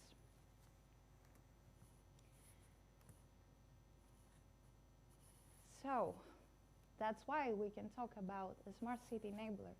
Infrastructure distributed throughout the city, continuous power supply, and available open protocol communications. Especially when we're opting for individual control, we can have managed lights and so much more. These are just a few examples of smart city add-ons that could be integrated. I would like you to imagine one more time something. Think of the switch, the light switch in this room. You can turn on and off the lights as many times as you want, but the lights in the kitchen will remain open, the coffee machine will keep working, the computer system here is going to be working, the camera too. So it's exactly this. What we're doing is that we're using the controller as a switch to just switch off the lamp while the power keeps flowing and keeps all this infrastructure running. What would you do with a CCTV camera if it would be working only for a few hours at night, especially in a country like Iceland, where the lights are not used at all for a few months every year? And the same goes for every other infrastructure, from environmental sensors to waste management, smart parking, you name it. Last but not least, security. Security becomes more and more of a concern worldwide, and although a smart street lighting system is may initially not looking like it has a lot of sensitive information, we still need increased protection. There are people that are working in these systems, and we need to make sure that their data is protected. Therefore, we have WSO2 identity that protects all the personal data, the role-based access, because some information is not for everyone.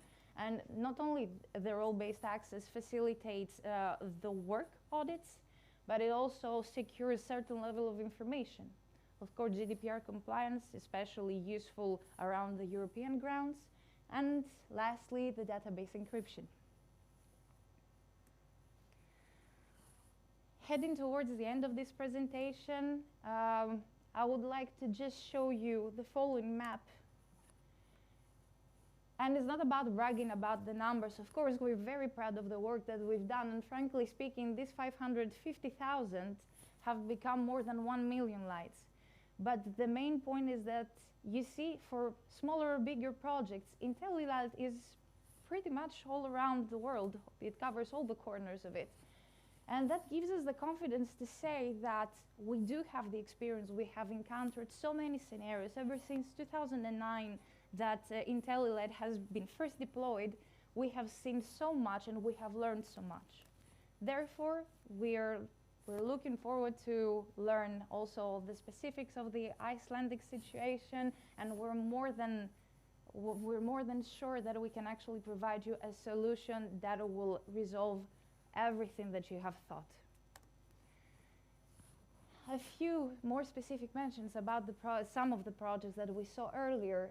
The Washington, D.C. project is actually not only we're talking about the capital of US, which is, US is for some the center of the world. We're also talking about an immense numbers, and right now we can proudly say that Washington, D.C. is running through a FlashNet. The project in the prefecture of Brussels. Now, if you want to know an example of what the TOC standard does, this is your go-to, this is the best showcase. So this was a tender that required by default 3 different hardware providers and a separate provider for the software. So we're talking about 4 different entities that had to come together and provide a solution, an integral solution. And in fact, sadly, one of those 3 providers did have to default. They could not meet all the requirements eventually. But because another obligation of this tender was to have a TOC2 certified system, the municipality, all they had to do was to say to the other 2 providers, can you just produce more controllers? And you see how something that should take probably more than a year to get back to point 0 and start talking again about integrations, costs, probably even reissue the tender, it was resolved by a simple request for the other providers to produce more. Another ongoing commitment, and one of the best examples of how more communication technologies can exist in the same space, is the project in Santiago de Chile. And we have a mix of LoRaWAN and GSM communication technology. Now, GSM is towards its sunset in Iceland. However, there are still some parts of the world that are still operating with it. And actually, it saved a lot of costs in this very case, because as you can see, the downtown has some quite tall buildings. And the tall buildings are not a good indicator for putting up gateways. That would mean immense amount of gateways, immense number of gateways, in order to have the coverage that there should be there. Therefore, for the downtown, we opted for GSM, and towards the outskirts of the city, where one can probably see some mountains in the back, we use the terrain to mount actually those gateways and provide the right connectivity for that part of the city. And if you're wondering how this is looking like in the software, if you wouldn't actually click on that pinpoint to see the exact communication technology, you wouldn't tell. They receive the same command at the same time. Probably the project that is the closest to the Icelandic case is the one in Brescia in northern Italy. We're talking probably about the biggest Zaga implementation so far. We're talking about 10,000 devices, Zaga devices, together with 600 cabinet controllers. So the numbers speak for themselves.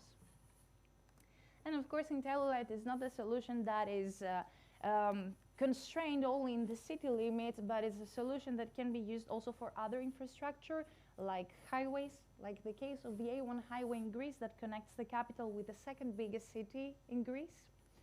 And we're covering 300 out of the 525 kilometers of this highway.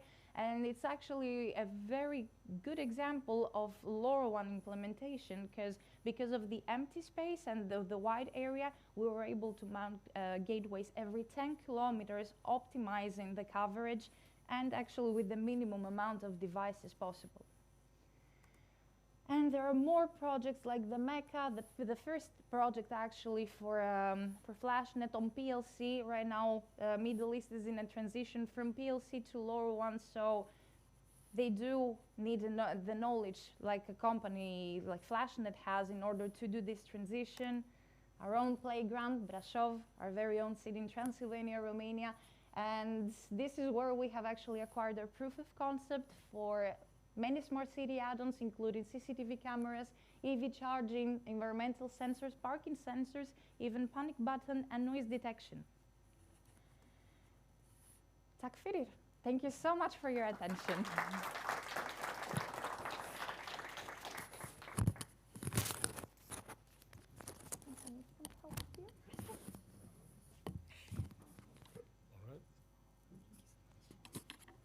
Þá tökum við stutt kaffi og komum aftur eftir korter.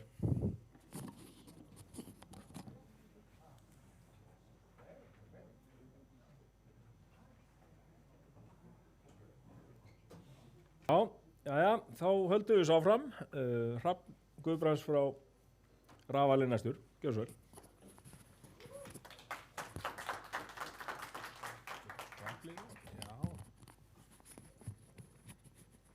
Jæja.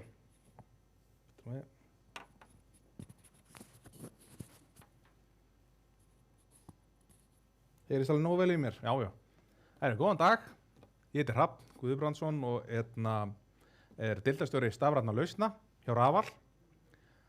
Ég er komin að segja ykkur svona stuttlega frá verkefninu okkar að snjallvæða götulýsingar í Hafnarfirði sem deildin stafrænar lausnir og vinnu náið með deildinni láspenninnviði hjá Rafal ásamt Hafnarfjarðarbæ. Fyrir ykkur sem ekki þekki Rafal, má segja að Rafal sé svona eina stuðningseiningum fyrir helstu innviði landsins. Rafal hefur til að mynda komið á uppbyggingu helstu virkjana síðustu ára og áratugi. Rafal þjónustar og sinni verkefni á borð við háspennulínur, dreifistöðvar vatns og hitaveitu, gatnalýsingu, ljósleiðara, fjarskipti og fleira. Þá erum við einnig með framleiðslu á veituhúsum, dreifispennum og erum á öflugri stafrænni vegferð. Rafal var stofnað fyrir rúmum 40 árum síðan í Búðardal og frá upphafi hafa veitufyrirtækja meira okkar helstu kunnar. Hjá okkur að vinna 140 manns og erum gæða og umhverfisvotta fyrirtæki. En aðalumfjöllun efni í dag ekki við hjá Rafal, heldur sveitafélagi Hafnarfjörður.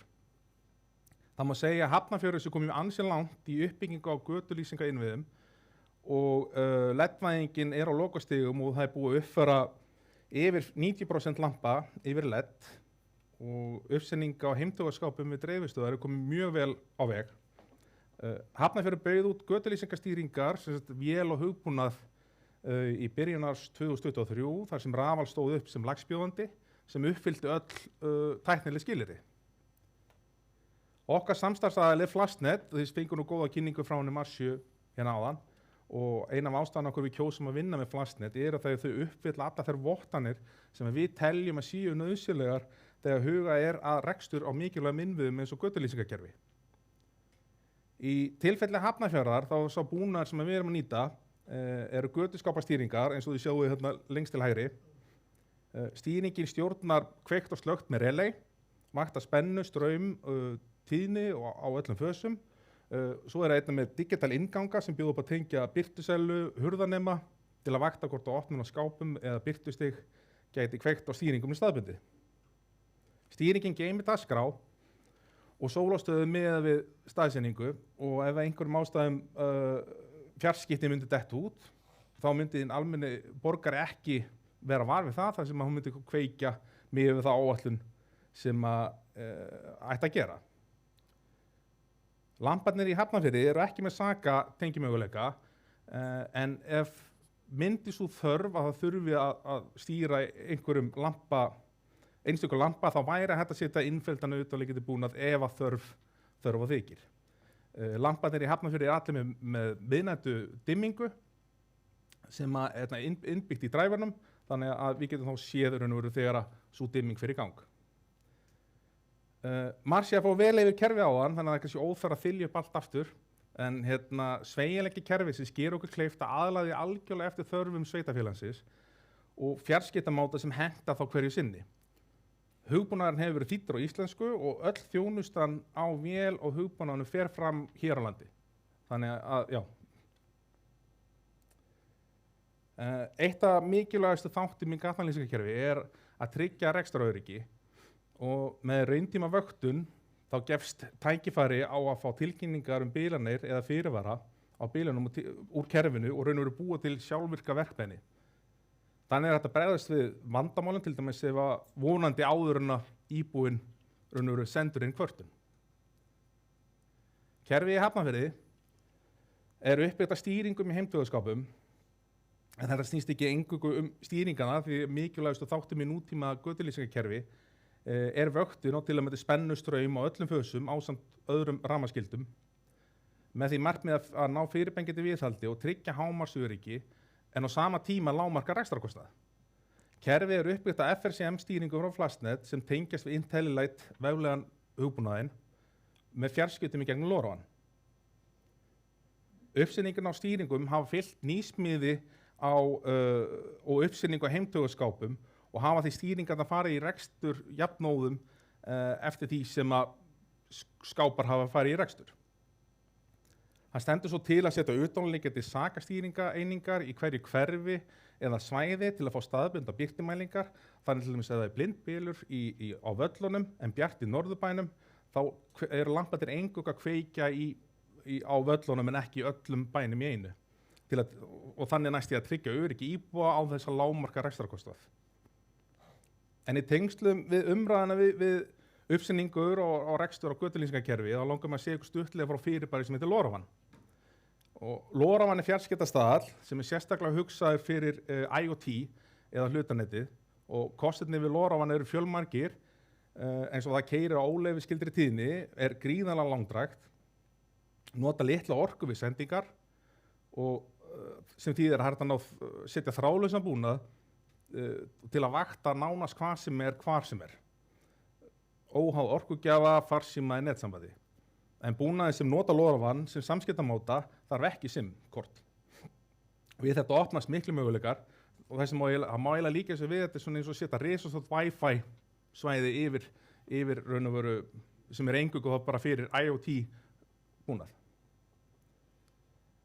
LoRaWAN virkar á þann veg að við erum með IoT hlut eins og LoRaWAN götuskapastýringu sem á tvíhliða samskipti við LoRaWAN sendi eða gátt sem hún næri sambandi við, svo gátt sendir þar upplýsingar dulkóðar yfir í netjónunum okkar og þaðan yfir þann hugbúnað sem á við, sem í þessu tilfelli er þá IntelliLight hugbúnaðurinn og svo sömuleið tilbaka.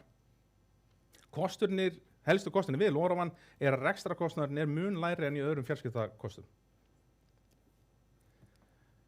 Í febrúar 2022 efndi Fjarskiptastofa til opið samráð áætlun og lokun á GSM, þessu 2G og GPRS 3G kerfinu og niðurstaðan var svo að áætlun var sett í gang sem fól í sér að unnið yrði að útfösun á 2G og 3G kerfinu og að 2G þjónustan væri alfarið hætt í árslok 2024 og 3G í árslok 2025. Öll fjarskiptafélögin standa þessu og flest gáfu nú út í sumar að nú væri komin að þessu tímapunkti og að búnaður sem keyrir á 2G mun á öllum líkindum ekki virka eftir áramót. Þarna flæktust aðeins málin því að eldri stýringar sem voru í rekstri í Hafnarfirði og byggðust á 2G-kerfinu. Þannig til að tryggja rekstur á götulýsingakerfinu yrði ekki fyrir skakkaföllum, þurfti að flýta fyrir útskipti á stýringum. Þannig að síðustu vikurnar hafa allra eldri stýringar verið skiptar út fyrir FRCM götuskapastýringar frá Fastnet en þar sem ekki voru komið að heimtogaskápar á alla staðsynningar þarf á einstökum stöðum að koma stýringu fyrir tímabundið inn í dreifistöðum þangað til nýr heimtogaskápur verið komið fyrir og þá voru stýringin þá færið yfir í skápin. En svona til að slá botnin í þessu, þá er verðt að taka fram að samstarfi í þessu verkefni hefur gengið alveg gríðarlega vel, eiginlega á alla kanta. Allir sem koma að þessu verkefni eiga bara risastórt hrós fyrir, en það er alveg töluverð vinna framöndan til að mynda fleiri heimtugaskápar, innleiðing á birtinefnum og reglustjórnun og jafnvel tenginga við önnur kerfi. En það má segja samt sem áður að Hafnarfjörður er núna stendur mjög vel á vígi, sérstaklega miðað við önnur sveitarfélög, núna fyrir næstu komandi ár, þegar kemur að gatnalýsingamálum. En annars bara kæra það ekki fyrir mig og ef það er eitthvað spurningar og bara endilega skjóta á okkur, annarkot í pallborðinu eða senda okkur línu. Bara annars, takk hérlega fyrir mig.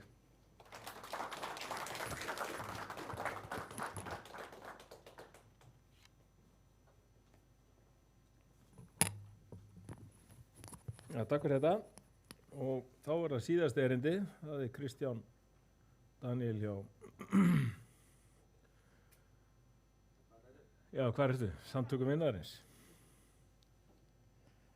Það tók ég ekki glerun með mér að því ég held að þetta væri ekkert mál. Já, það ekki. Hvernig gerir maður þetta? Ekki hérna? Svona? Sko? Þetta enda gleran? Þetta er snillingur. Alveg með það. Gjör svo vel. Takk að þér.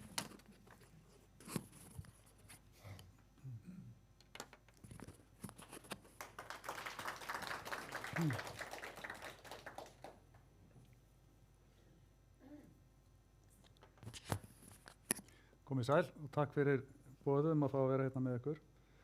Eins og Þór kynnti mig, þá heiti ég Kristján Sigurbergsson og starfa hjá Samtökum Iðnaðarins, en ég er jafnframt framkvæmdastjóri SART sem er Samtök rafverktaka. Við höfum núna nokkurt skeið látið okkur götulýsingamál varða og ég tók saman hérna stutta tímalínu segi ég, þetta eru fáa glærur, en þeim er kannski lengra nafn á erindinu það til að vega upp á móti því hvað þetta verður stutt hjá okkur. En þarna sjáum þið að frá 2011 hefur svona hafa þessi mál verið að þokast í ákveðna átt, en það verður ákveðin svona vendipunktur í þessu 2020 þegar að Samtök Iðnaðarins kæra Reykjavíkurborg og Orku náttúrunnar fyrir að bjóða ekki út þjónustu og viðhald á götulýsingu. Og í framhaldi að því fer á stað atburðarás sem að gerir það að 2021 þá fellir kærunefnd útboðsmála úrskurð þar sem að Reykjavíkurborg er dæmd til að greiða stjórnvaldssekt til ríkisins og málskostnað til Samtaka Iðnaðarins. Og það var lagt fyrir borgina að það skildi bjóða út þjónustu við útskipti og uppsetningu í LED-lampa. Sveitarfélögin í kringum okkur, þau hófu strax handa við að bjóða út þau sem ekki höfðu farið þessa leið þá þegar. Þannig að Kópavogsbær býður út þessa þjónustu 22 og í lok árs 22 þá tilkynnir ON að þeir ætla að selja deildina sem hefur þjónustað gatalýsingu fram að því. Nú, það þarf ekki svo sem að hafa mörg það, en ef við bara hugsaum síðustu glæru að það sem að tilkynna þeir ætla að selja deildina, þá skýtur það svolítið skökku við að strax í ársbyrjun 23 þá endurnýja Reykjavíkurborg samningi við ON sem að nokkrum vikum áður hafi sagt að þeir ætla að hætta þessari þjónustu. En samningurinn er gerður og ON framselur samningin áfram til einkafyrirtækis. 24 þá endurnýja Reykjavíkurborg samningin við ON og það er búið að leddvæða á þessum tímapunkti það bil 2/3 af Reykjavík eftir standa cirka 4.000 kvikasilfurslampar, mestmegnis í húsagötum. Og núna nýverið þá bauð Mosfellsbær og Seltjarnarnes út uppsendingu á LED-lampum og ég held ég fari rétt með að það sé búið að loka samning hjá Mosfellsbæ og mér er ekki kunnugt það hvort það sé búið að klára samning hjá eða ganga til undirskriftar á Seltjarnarnesi. En hvað segir þetta okkur? Það segir að það sé búið að skila umtalsverðum ábata fyrir sveitarfélagin að bjóða út þessa þjónustu. Og ef við undanskiljum innkaup á lömpum að þá sparnaður það bil 385 milljónir fyrir þessa þjónustuliði sem hafa verið boðnir út og einkafyrirtækin hafa tekið að sér í gegnum útboð. Og ef við tökum lampabúnaðinn inn í hana sama pakka, sömu aðferðafræði, þá hafa sparast þar 618 milljónir eða rúmi milljarður á 4 árum. Og þetta eru peningar sem að flesta munar og ég veit að það er hægt að gera betur. Reykjavíkurborg að mér vitanlega hefur ekki boðið út þjónustu þáttinn ennþá, í það minnsta ekki í allri borginni. Mosfellsbær og Seltjarnarnes hafa ekki gert það. Og mögulega fleiri sveitarfélög. Þetta svona kannski niðurstöður á svona grúski á netinu, fari gegnum fundagerði sveitarfélaga og opna útboðsvefi. Ég alveg sannfærður að mér hafi yfirsést eitthvað, en þetta eru tölur allavega sem tala sínu máli og ég svo mikið meira það að segja. Yfir til ykkar. Takk.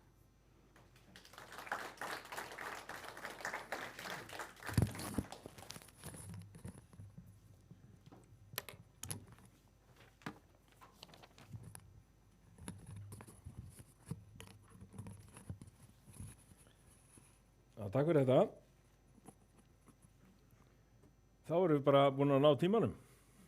Þetta snilldar framkvæmt. En ég ætla að bjóða núna í pallborð Ástu, Viðar, Marsíu, Hrafn og Guðjón. Og við tökum nokkra léttar spurningar handa þeim. Ekki vera of erfið við þau. En allavega við reynum að koma fram með eitthvað sem eða reyna að fá svör við einhverju sem að erindi hafa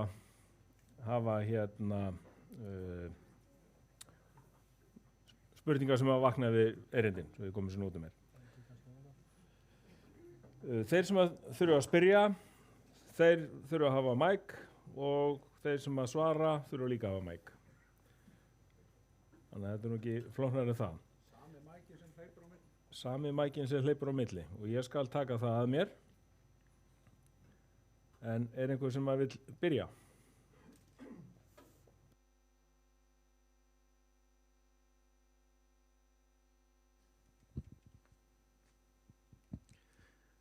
Hendi kom inn. Kynir þið líka. Komið sæl, takk fyrir áhugaverðan fyrirlestur. Reynir Sigurbjörnsson heiti ég hjá Reykjavíkurborg. Darcy, I want to ask you one question. Fyrirgjöð. Ég ætla að taka tvær spurningar, má ég það?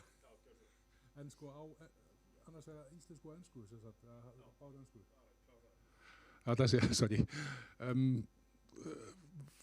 Your product, you have been, which you was introduced, you did have a very nice and interesting introduction on. But you are in a different countries with a different situation and also a size. My question is, what was the choose? I mean, how did these cities choose your product? Yeah, sorry, and I have a question to Guðjón also.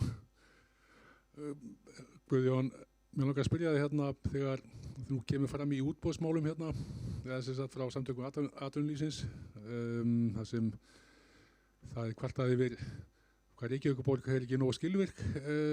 Nú þú verið svona helsti ráðgjafi Reykjavíkurborgar. Hvað er það sem tefur?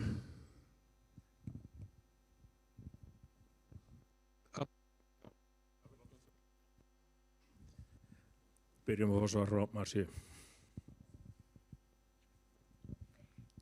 Thank you very much for the question. So I have to admit that this is a loaded question that doesn't have like a simple or a single answer, but I'll be happy to try and summarize it. So Flashnet is in the business ever since 2005 when it was first established. And throughout those years, we have invested a lot into multiple aspects of development, whether that means developing the product itself. We had quite some firsts in the market, like the first LoRaWAN controller in 2015 already, the first NB-IoT controller, LTK-TEM. So despite the size of the company, we have been quite the pioneers in our industry and have adapted not the fastest in comparison to greater names in the competition. So that could be one part of the answer. So FlashNet throughout the years created a name and created a status among very big names such as Itron, such as Shredder, or even Signify. Another aspect could be the certifications that I mentioned. So we have invested, first of all, into open standards like the TOC standard that we talked about. And the fact that we're not another company that is vendor locking their client is also something that has helped, especially when we're talking about overseas countries like US. So it's not anymore European grounds. The things are not as unified, at least between USA and Europe. So along with some certifications like the Verizon certification, which is a must in US grounds, as a mere example, that could be another reason why our name has grown bigger and people have found us and have chosen us. Of course, because we provide also demos, and with most of our stronger partners and clients, we're first working on a demo basis, so we make sure that we have understood the situation, we have addressed issues that probably were not visible at the first glance. That could be another part that helps. And slowly but surely building up with projects, so we have also built our name and the trust around it. I hope that at least approaches as a response. I'll be happy to discuss it even more. Guðjón. Spurning frá Reyni mjög áhugaverð og skemmtileg. Sko Reykjavíkurborg hefur verið alveg frá 2018 verið með útboð á innkaup á lömpum og þeir eru með rammasamninga við fyrirtæki og það eru verið útboð sem eru hátt yfir 20 sem búið að gera. Aftur á móti varðandi aðra aðgerðir eins og heimtöðaskápa og það því lokið í rauninni, smíða þeim og uppsetningu, það var allt sambúið út. Aftur á móti rekstur eins og slíkur, það að segja þjónustu og viðhald hefur ekki verið boðið út en þá og ég hef í rauninni enga skýringu á því af hverju ekki. Ég held að sko það ráði, það einhver aðrir sem að verða að segja til það af hverju það ekki búið að bjóða út þjónustu og viðhald Reykjavík.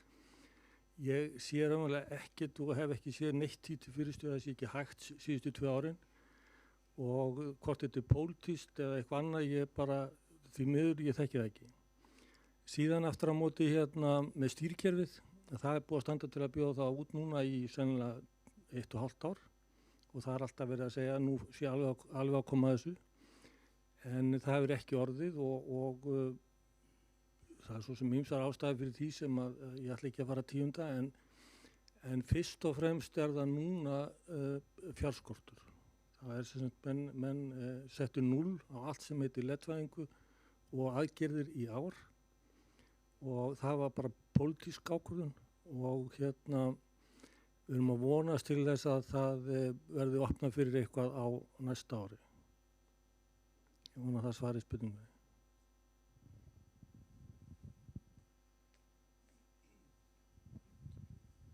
Viltu bæta eitthvað við þetta? Viðar?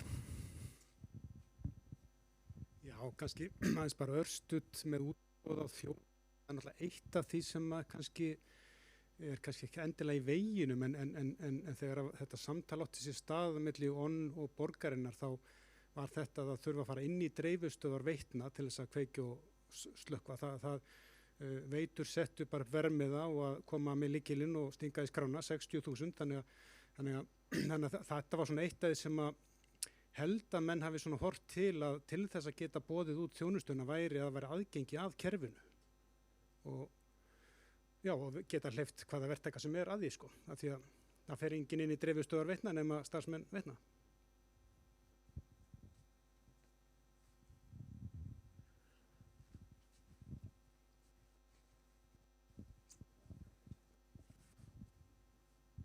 Já, ég með bara eiginlega spurningu til ykkar allra. Það hérna í sambandi við samstarf sveitafélag. Nú var þetta hérna áður á vegum Orkuveitu Reykjavíkur á samt öðrum sveitafélögum og öðrum veitufyrirtækjum á Samorku leveli. Samorka ekki lengur með þetta götulýsingu, þú veist, eins og innkaup á stöðrum, köplum og öðru. Það að vera að tala kostnað. Það held að sé mikill sparnaður ef allir bjóða sama dæmið út, sko. Hver vil byrja?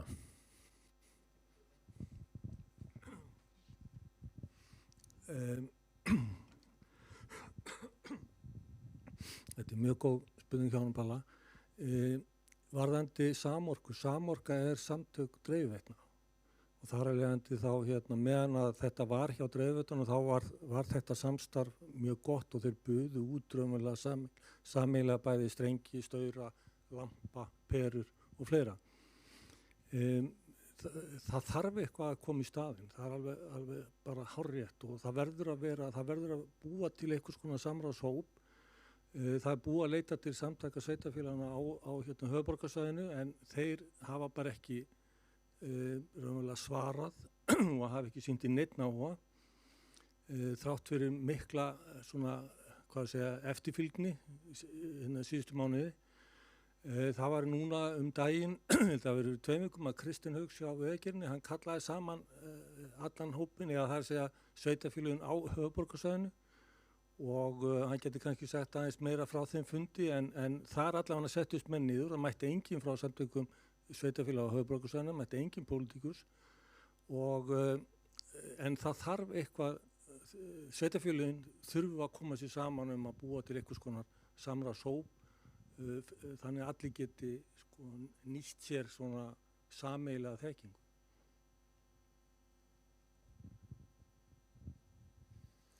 Já, aðeins bara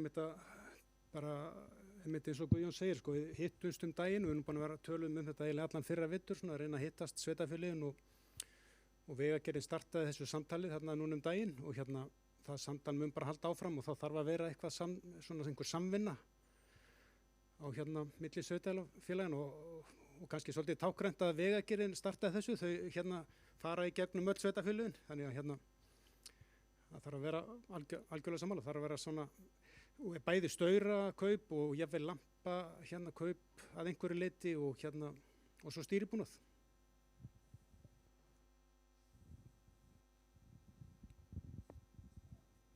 Já, ég held að fyrir hönd ég hugsa að við hjá Rafal við getum ekki tekið meira undir heldur en þetta. Ég held að þetta myndi hagnast eða öllum hagsmunaaðilum að það væri einhvers konar reglíf samtök í kringum þetta, sérstaklega hérna á höfuðborgarsvæðinu og eiginlega kannski enn stærra fyrir að því ég hugsa að þetta sé stór biti fyrir eiginlega öll sveitafélög að sinna þessum svona rekstri því að það getur nú ekki allir verið sérfræðingar í öllu. Þannig að annars hefur nú ekki mikið. Já, ég hef ekkert mikið meira við þetta bæta en meðan ég með mikrofónin í hendinu má ég það stela hann mín næstu spurningu eða eitthvað á listanum. Ég er svo mikið að spá að því nú og í rauninni bara síðustu 10 ár, það er búið að vera í rauninni þetta, við getum núna eiginlega gert allt og við sagðum það er bara að við erum komið með tengingar og við erum með nema, við erum með stýringar, við getum svo mikið. En ég er ennþá alltaf að bíða eftir svona stefnunni, þú veist, hvað langar okkur og þú veist, í rauninni hvar eru áherslurnar okkar? Og mér langar svolítið að spyrja þá, nú erum við með allavega Reykjavíkurborg og allavega þú varst að tala þið vorum einhverja dimmingarkurfur í Hafnarfirði, þú veist bara það það allavega eitthvað hugsunum bak við það og eitthvað svoleiðis, bara er ykkur stefna, getið þið sagt okkur frá okkur svoleiðis?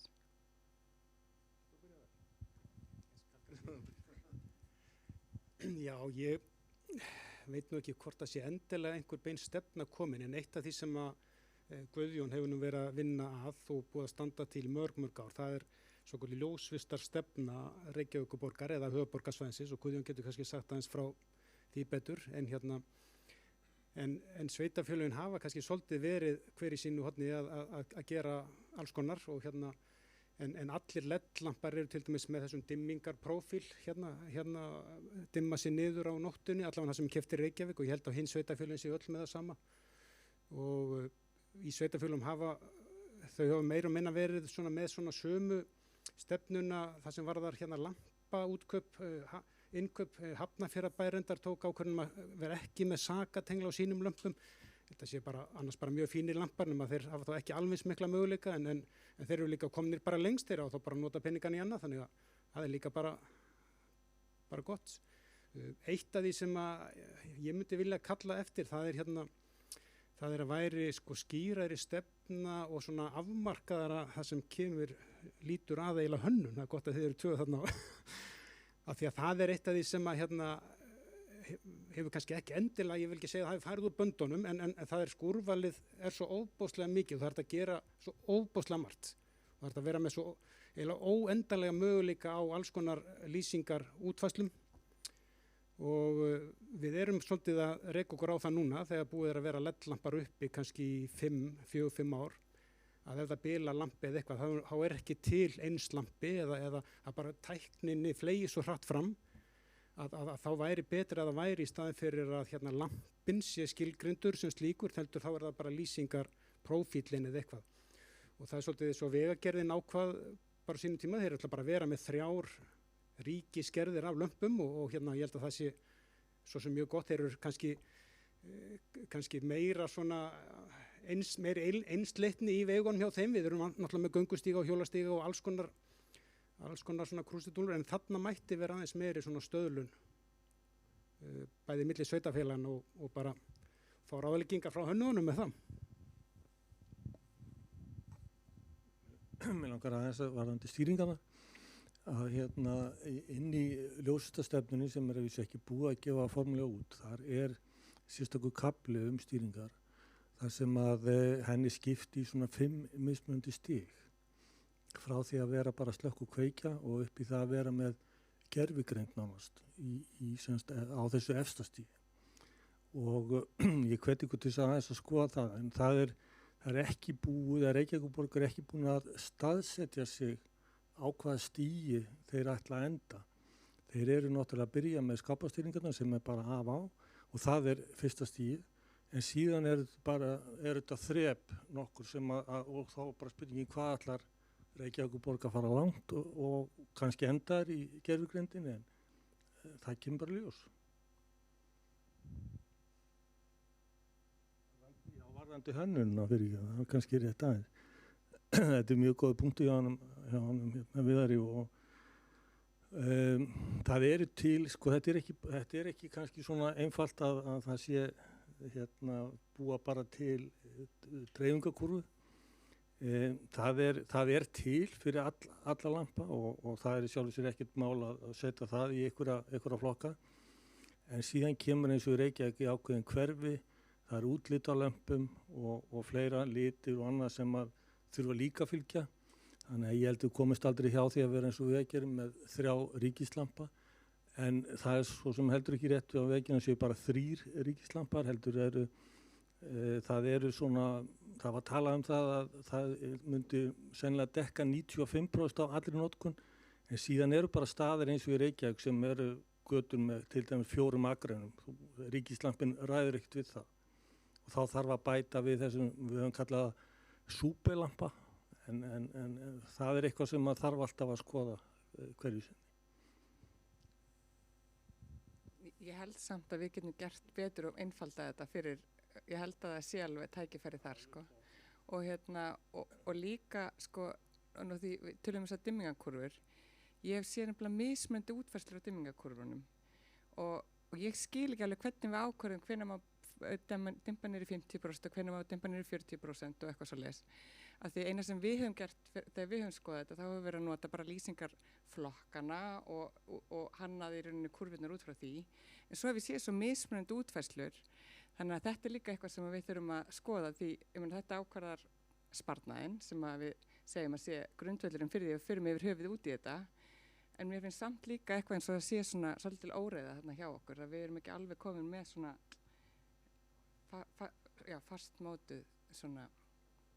fastmótaða sýn. Það sem ég hef oft nefnt, sko, við tökum eitt bæjarfélag, það eru 40 kennisnið sem í götunum, fjarlægi milli staura, hæðistöra, birtustu og fleira.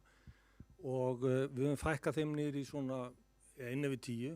Og í dag þetta orðið nokkur staðalega, göngustíga kannski með 2 kennisneiðir, húsagötur með 3, síðan eru hérna stoppgötur með 2 eða 3, þannig að þetta eru svona upp undir 10 mismunandi kennisneið eins og við köllum það, og þá var það dreifing og birtustig og fleira. Varðandi dimmingakúrurnar, þetta er alveg rétt í ástuð, þetta hefur verið svolítið tilviljanakennt hvernig þeim hefur, hvernig menn hafa sett þar fram. Það er núna verið að undirbúa staðal hjá SEN-nefndinni 169 svona aðlögunar birtu í götulýsingu. Adaptív eins og nefndum maður er að náðan að þegar menn dimma þá eiga menn að fylgja ákveðnum reglum. Og þessi stað kemur vonandi út á næsta ári, gerir það fyrir. Ég veit að hann er í undirbúningi, hef séð drögin á honum. Þannig að ég held að þetta verði þá kannski betri farvegi eftir það.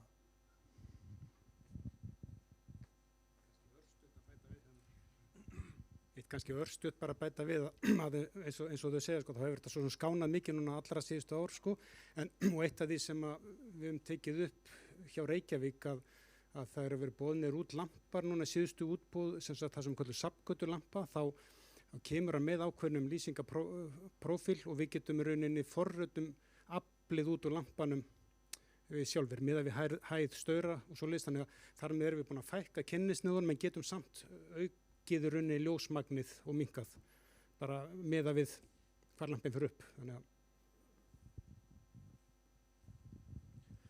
það er allavega ein spurning í sal og ef menn er ekki að brenna inni þá segjum við þessi síðasta.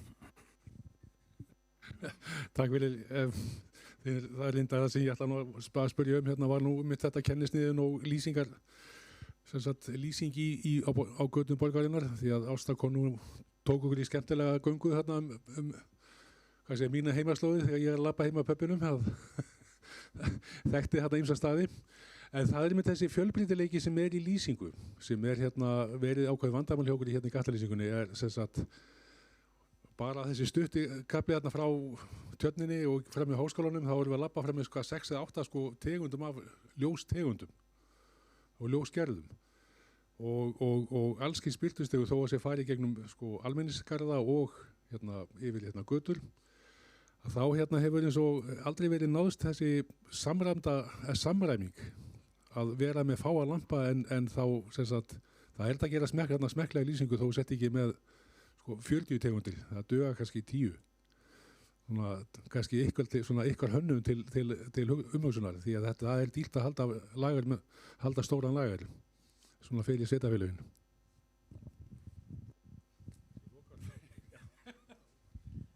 Þetta var kannski frekar lokaorð heldur en einhver spurning. En það vil koma inn í þetta. Já, eitt kannski gott og nefndir göngutúrnættur sem var mjög ánægilegt áhugavert að sjá og og svolítið ánægður með líka að það sem snerið að Reykjavíkurborg var nú svona mestu leyti í lagi, þarna gekk hún í gegnum háskólasvæðið og þeir mættu alveg bæta sig í endurnýjun lýsingar. En jú, það var þarna eitt og eitt sem við getum tekið til okkar og lagað í Reykjavík. En Reykjavíkurborg er náttúrulega þannig, það eru 300 aðilar sem eru tengdir inn á götuljósa kerfið og það er eitt af því sem er bara verkefni okkar líka, það er að hafa samband við þessa aðila og leyfa þeim að vera með í leddvæðingu og þannig að það verði svona meiri samfella í þessu.